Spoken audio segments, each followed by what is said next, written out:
Hello, everyone. If you like what I'm doing here, please consider subscribing, liking, and commenting. It would really help the channel out quite a bit. Thank you very much.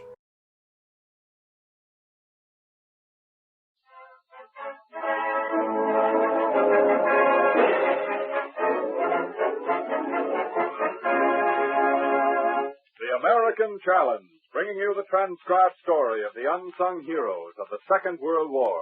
Those sturdy, stalwart lads from every corner of the globe who fly the bombers to Britain.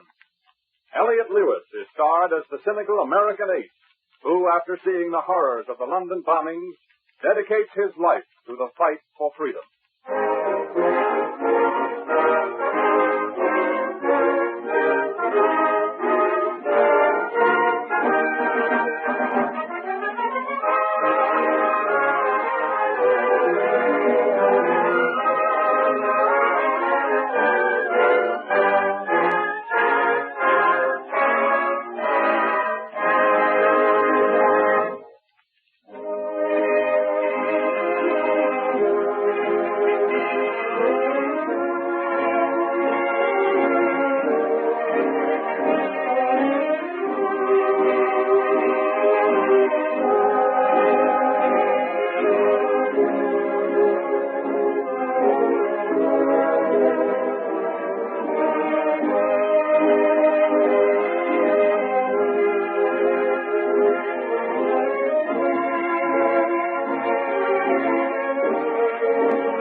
Across the bleak, forbidding North Atlantic they fly, stalwart, courageous, a new kind of soldier of fortune, those pilots who ferry the giant bombers from America to Britain. Death is ever the challenge from the moment they take off from that giant runway. And as we stand now in the cold, snow-swept drifts of the Newfoundland base, we wonder about these men, and one in particular catches our eye. He is the most typical American of them all, as tall and rugged-looking he climbs into the giant bomber. Bob Harvey's story had started long before, when he was stunt pilot for a motion picture studio, making one of those epic stories of aviation in a little village in the interior of Mexico. The movie company cameras were set up. Natives waited expectantly off to his side, while the motion picture director talked to Harvey as he climbs into the cockpit to start his hazardous stunt. Now look, Harvey, this time the cameras are going to start grinding when you go into your power dive and crash your plane alongside the left bank of that parade. Okay, Captain Bly. You just remember to have an envelope of greenbacks when I step out of that crash, because I've got a date with a mighty pretty senorita down at Guadalajara. You better watch out on this bank on the crash, or the gay senorita will be strewing a funeral wreath over that ugly pan of yours. All right, Harvey, take her away. All right, but don't forget my dough!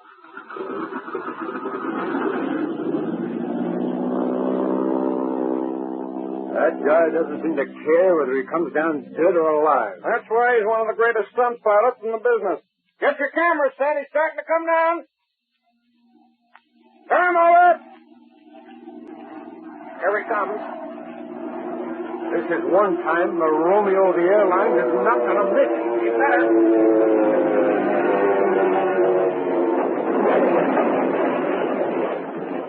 We better get an ambulance. Ambulance, my eye. Don't you know they can't kill that madman? Send those extras shouting at him.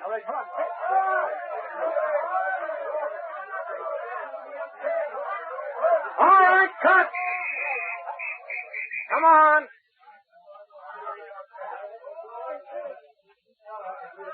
How's my profile on that shot, boss? You're a cool one, Harvey. I'll look me up in Guadalajara in about an hour. You won't find me so cool. Da-da-da-da-da-da-da. Oh, by the way, where's my dough? That's coming up. Oh, look, Bob, will you fly my cameraman into town? What, in that old rattle trap? Why, every time it rains, the motor stops. We've only 3 good planes, and they're all filled. Okay. I'll not have his life on my hands, though. If we hit a storm, I'm bailing out. Okay. Hold. You can fly to town with Harvey. There's enough room for you and your camera. Hurry up, my boy. I got a slow-eyed senorita waiting for me. Okay, Harvey. I'll follow. Strong heart. See you in Guadalajara.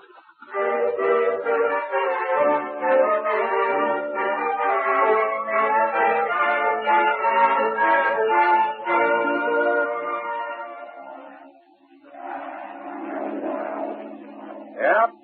Great country to bail out in. They'd never find you here. Gee, nothing seems to bother you, though. Well, I fly best for who pays me most. And when my number's up, they'll call for me in a tailspin. Uh-oh. Huh? Looks like we're heading into some storm clouds. Storm clouds? Well, what are we going to do? From over here, it looks like we're going to have to bail out just before we hit them. Bail out? Yep, because the minute this motor gets wet, she just stops. You better tighten on your chute. Look, kid, when you go over, count 10, then yank that cord. I'll follow you. Boy, she's heading here and fast. Well, looks like we're going to do our planned dance floating down. You ready? No, I can't make it, Harvey. What do you mean you can't make it? You got to bail out, kid. No, I can't. Well, that's fine. Now we're running short of gas. We're going to have to land or we'll be floating out to the ocean. Look, pal, strap yourself in, and when I hit, relax. I say, looks like a village down there. Okay, here we go.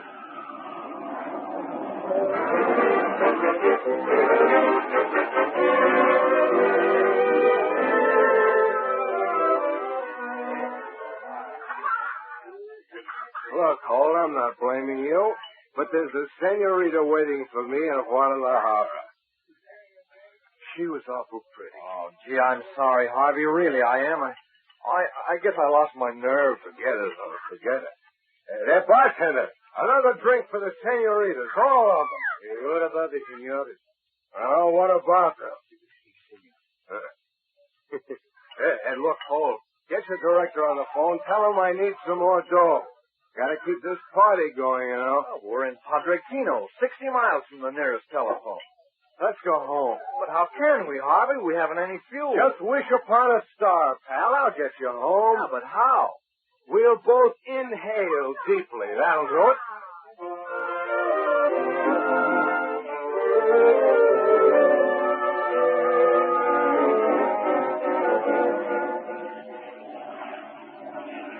Well, so now I'm skywriting. This isn't one thing, it's another. This is the free life. Harvey, Now, what's that? look, Harvey, from down here, that looks beautiful. But when you skywrite for challenge, you spell correctly, get it? Challenge has 2 L's in it. Listen, pal, why don't you form a personality club and hit yourself over the head with it? You're fired. What a coincidence. I was just quitting.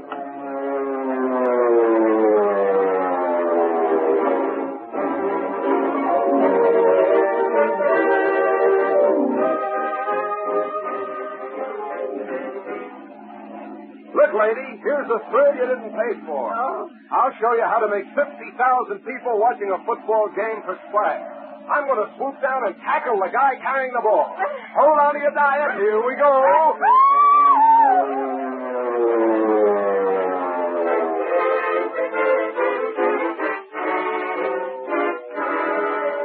Mr. Harvey? Yes, sir? Your aeronautics board has decided to revoke your pilot's license for a period of 6 months for stunt flying over a football crowd at the Grand Stadium. But if you take that away, you take away my living. Yeah, you should have considered that when you were endangering the lives of so many thousand people. Endangering their lives. Why, I That'll could be all, Mr. Harvey. You can appear at this office at the expiration of the 6 months period.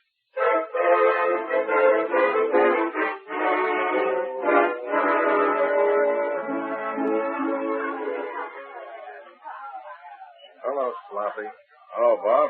Kind of early for your usual nightcap, ain't it? Fade the monologue and keep setting up the double scotch and sodas every 5 minutes. And on the beam. Hiya, Bobsy. Oh, hello, Breezy. Well, baby, I'm on my way. On your way where? I'm on my way to Newfoundland. I signed up to fly those bombers to England. No kidding? Yep. They're going to take regular squadrons of them across the North Atlantic. And, boy, let me tell you, they're really big business. Don't tell me. I tested Well, it. so have I. But the new ones are like a 3-story building. You mean those big 4-engine jobs? Right. Say, fill them up, Sloppy. Only this time put a head on that double scotch. That makes a head of these. Oh, pipe down, Gargantua. What are you doing, Bob? Well, from now on, I'll be doing nothing. The aeronautics board suspended me for 6 months. Ah, making love to gals in the stratosphere, huh? It isn't that funny, pal. Yeah, I know. Hey, why don't you go along with me up to Canada? They're paying pilots $1,000 a month besides expenses. Huh? And they haven't got a better man up there than you. Oh, but how can I do it? I'm suspended. I don't think they'll be too worried about that, as long as you can fly, and brother, you can. Yeah, that's right. Breezy, what do you say? $1,000 a month and you see the big show besides. When do we start? As soon as I finish this double scotch.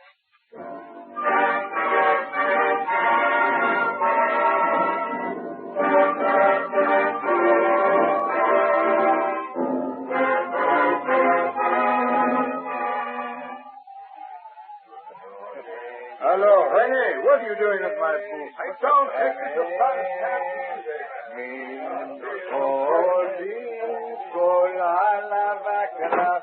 Good morning, boys. Someone can be there.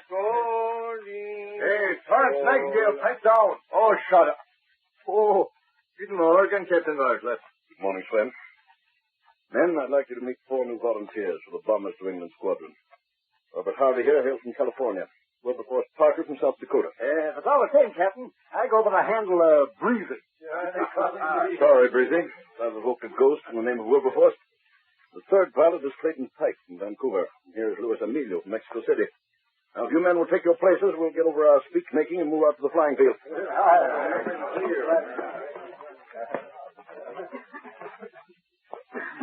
Men, although you fly here as contract civilians, I'd like you to feel that you're flying these bombers across the North Atlantic to Britain because you believe in the cause for which the British Empire is so valiantly fighting.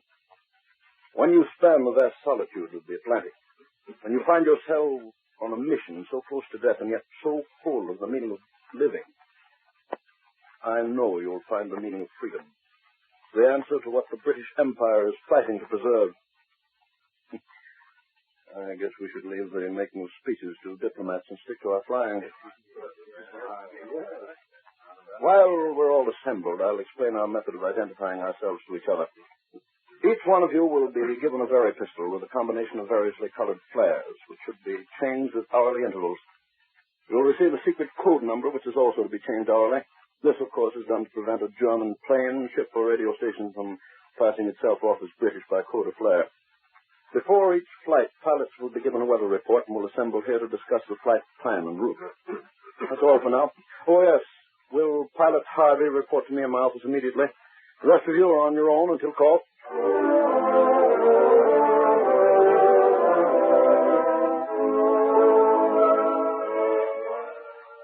Harvey, I was glancing through your application report this morning. I noticed here you tested the big 4-engine consolidated B-24s in Burbank, California. Yes, I did. Good Lord, man, what are you doing here? I meant to say was, how did they ever let you get away? Good test pilots are still a pretty rare commodity. That's not the way I heard it. There's a dime a dozen out my way, and good. Harvey, I was in the last World War, and I flew with some of your American pilots. Oh? You know what it is they've got? It isn't only nerve, it's complete confidence that they can't lose. Isn't what I asked you over for.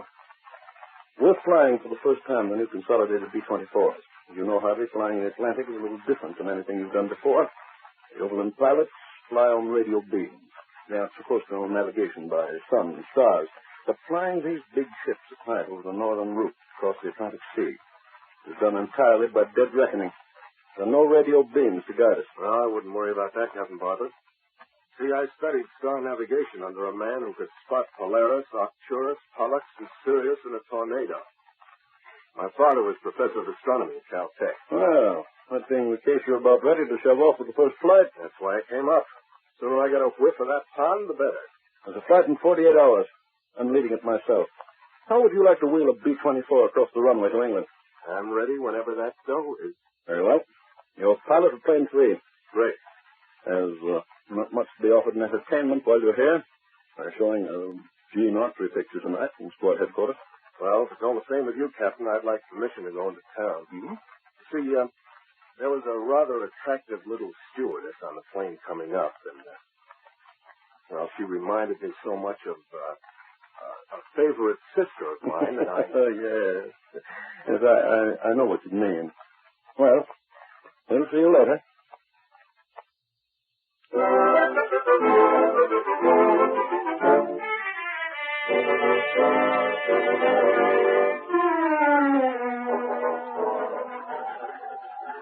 Yeah, they picked a great morning to cross the Atlantic. I'm freezing to death. Well, you ought to. Look at the outfit you've got on. A sport coat, tweed slacks, and a pair of Texas cow boots. I almost got that down under his beaver hat in that poker game last spring. Really? Good morning, Captain. Your weather report? Oh, what does it say about Hetty Lamar? Men, we're going to try to stay in formation if we can. We take off at minute intervals, and at 2,000 feet we level off, flying in the wide echelon formation. I want you to watch the tail lights of my plane, and remember the gasoline in the 6 tanks must be kept equally distributed to keep the balance of the plane. Well, that's it. Thumbs up, lads. Good luck. Same to you, Captain.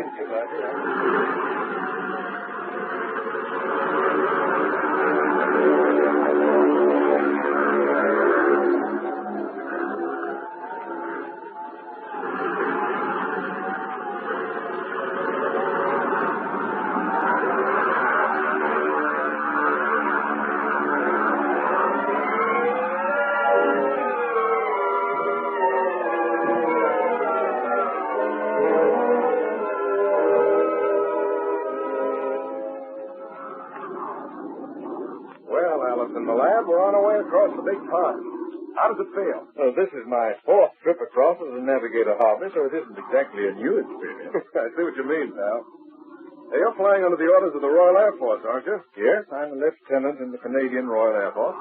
Me, I fly for the greenbacks. Long may they wave. You know what I'm going to do when I get to London? I'll head right for Bond Street and get myself the finest tweeds money can buy. You seem to be forgetting there's a war going on. That war's been going on ever since I was a kid. First this guy wins and that guy loses. Then that guy wins and this guy loses. The only guy that never loses is the guy that gets those greenbacks. I've always made them, and chum, I've really lived. I've had fun.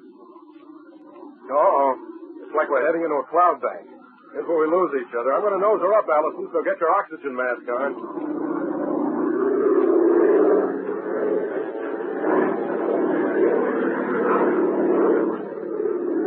She really performs, doesn't she, pal? I'll set you down in England in record time. Hey, tell me, do any of the boys that fly these ships across lose their nerve? Oh, yes? Yes, there have been a few. They quietly disappeared. I'll bet they always manage to get back to Canada and collect their paycheck. You know, I don't understand you, Harmy.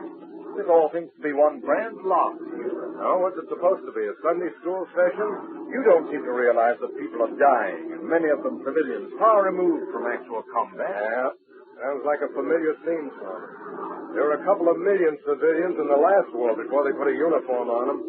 What about them? Well, at least they had a gun, something to defend themselves. I flew over Coventry 2 days after it was bombed. German planes pounded that city for 12 hours. Why, in hospitals, ceilings were blown away and helpless patients lay there in their beds looking up at these bombers bringing death and destruction. Allison, since the beginning of the world, man destroyed man. It'll go on till the end of time. Hey, look at that sight. I never saw anything like it. That's like flying to the end of the world. Okay, what's that? That engine's starting to miss. Don't you think we'd better turn back? If it'll take us back, it'll take us there. Besides, we're halfway across the Atlantic. What are you going to do? Well, I think I'll give George, the automatic gyro pilot, a little rest and handle it myself. You keep checking and logging the instruments. I have an idea what's troubling Big Bertha here. What are you planning to do? I'm going to nose her down and skim those waves.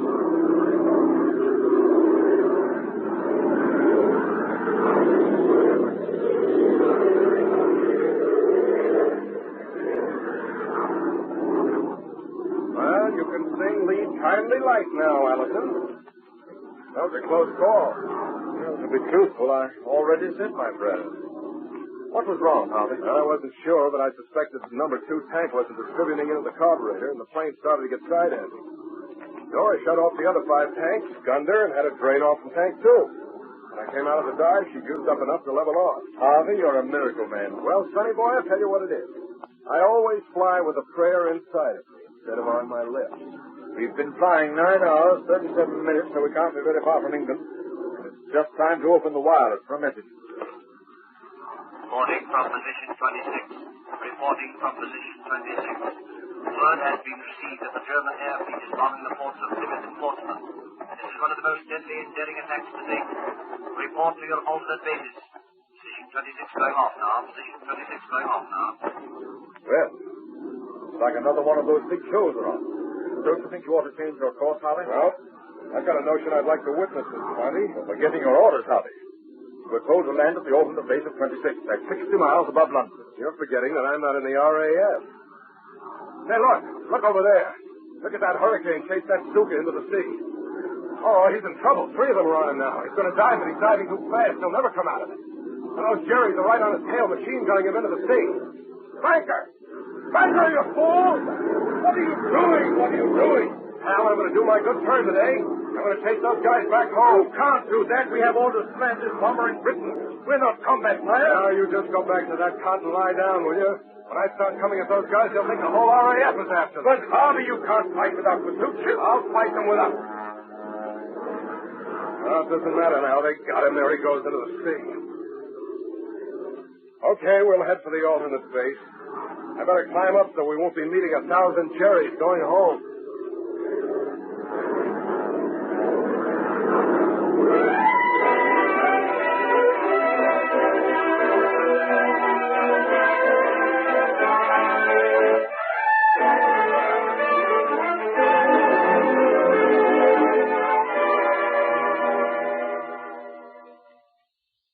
Oh, waiter, 2 more cocktails, please. Well, Brother Allison had told me he had such a charming sister, I'd have landed in London 2 hours early. Are you sure it isn't a uniform of the Woman's Home Guard that attracts you? Oh, so that's what that uniform is. I was wondering about it. Something like our Girl Scouts, huh? No, it's quite different. You see, over here, we're dealing with life and death every hour of the day. You really take your work seriously, don't you? You don't understand, Mr. Harvey. There's a war going on here. Women and children are being murdered. Yeah. I saw some of those craters those bombs dug up. Yet it's all kind of hard to believe with people going about their business, shopping, working. Seems more like an excavating crew was out there working on a new project. What's that? Practice fire drill? Oh, good heavens. They've come 2 hours earlier. Why, it wasn't even black out yet. Oh, don't worry about it. Oh, let's get out of here. I have to report to my station. I'm going with you. If you are, you better forget the wisecrack. You will when you see what I've been seeing. Come on.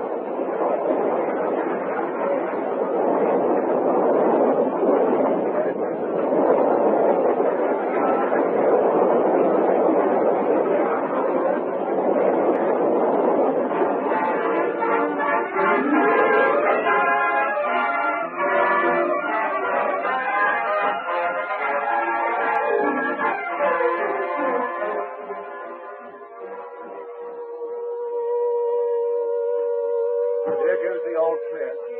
Here, Bob. Help me dig the debris off this child. She may still be alive. Stand back.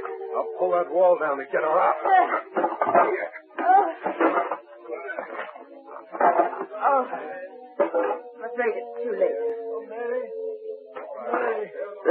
Here, let me help you, mister. Oh, I was walking with my wife. She's disappeared. She's gone. Easy, old man. Here, sit down. I can't believe it. What did you say? Nothing. What do we do now? I'd better go right back to my first aid station. They'll be bringing them in there about 100. I'll go along with you. There ought to be a spot there for an able-bodied man. It's a pretty grim picture, isn't it, Bob? I never realized that in such a short time they could destroy so much. Let's hurry. The first aid station is 2 blocks north.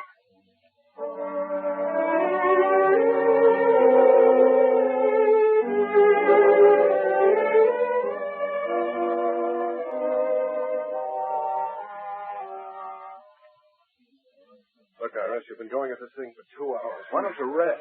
You've been going twice as strong yourself. Yeah, but I'm tough. I could carry them from here to Newfoundland, but you don't... No, we've got to go on. Iris! Stop! Yes? Allison, where have you been? I've been looking all over London for you. Yeah? We just got orders to fly those bombers away from our London base over to the Manchester airfield. Why? I don't know. Probably the enemy has discovered the location of the London airport. We've got to get out of here. Okay, I'm ready. Good luck, Bob.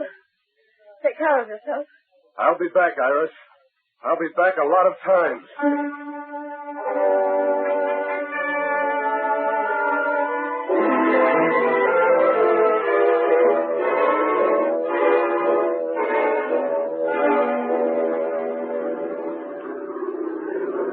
You know, Allison, this is the kind of a war I never dreamed of. I used to read about these things, and it wouldn't get very close to me. But look at it. Whole cities burning up and a lot of innocent people being fried to death. For what? They've been baptized by fire a number of times. It'll take more than this kind of fire to sear their hearts. There'll be a lot of cities smoldering in the dawn tomorrow, but you'll find no weeping. Yeah, I know what you mean. I'm beginning to get onto this thing. Back home, they kept talking about the pioneers of the old frontier days. Man, down there are the pioneers of a new frontier. They're approaching the field, Harvey. Yeah, I've got a feeling that we're going to rediscover the world right here on an island that wouldn't fit in the curve of my home state. A place that looks like a pot of fire from up here. I think the one up there in the heavens, the one I've been praying to, knows what it's all about. You know, it's just come to me. He's been trying to make me realize what it's all about for a long time. You'd better start setting her down, Harvey. Yeah. I'll set her down. I'll set down 100 of these babies before I'm through. I get what Captain Bartlett was saying. You only find the meaning of life when you're close to death. I guess that's what those people down there are thinking. These things we've guided our lives by are really worth fighting for. We must never quit. Bomber 3 coming in. Bomber 3 coming in.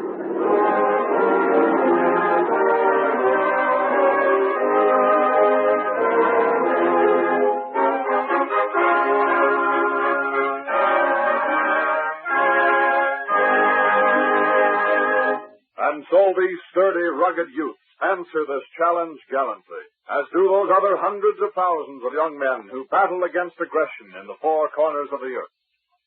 Through the ages, the fight for freedom goes on, and throughout the last 2 centuries, America has ever carried high the beacon light of liberty for all men. May America's destiny continue to be that of a courageous leader for those who still grope toward that most precious of all possessions, liberty.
transcribed episode of The American Challenge was written by John Slott and directed by J. Donald Wilson.